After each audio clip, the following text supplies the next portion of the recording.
Na-recover sa mga otoridad sa Basilan kagahapon, Valentine's Day, dito sa Haji Muhammad Adjul Municipality, Basilan ang 8 ka motorsiklo nga gituuhang karnap. Matod sa report, nakadawat og impormasyon ang Haji Muhammad Adjul Municipal Police Station gikan sa Sanggali Police Station sa Zamboanga City nga adunay gitabuk nga mga motorsiklo paingon sa isla sa Sibago nga gisakay og Chongkong kon bangkang di motor. Nakikoordinate gilayon ang Muhammad Adjul Municipal Police Station sa Basilan Highway Patrol Group, Muhammad Adjul Municipal Coast Guard Substation o sa 4th Special Forces Company aron masuta kung unsa katinuod ang nadawat nga impormasyon. Pag-abot sa isla sa Sibago, wala sila'y nakita apan dunay nakareport nga naay naabot nga mga motorsiklo sa isla sa Langila nga sakop sa munisipyo sa Haji Muhammad Adjul nga maoy girombo sa mga otoridad. Og dinhi na-recover ang 7 ka motorsiklo ug laing 2 ka motorsiklo usab ang na-recover sa Barangay Basakan nga parehong sakop sa Haji Muhammad Adjul Municipality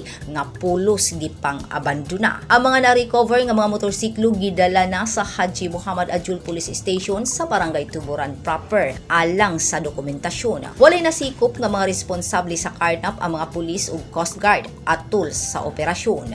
Grace Alcunaba, Newsline Philippines, Basilan Province. Stay safe.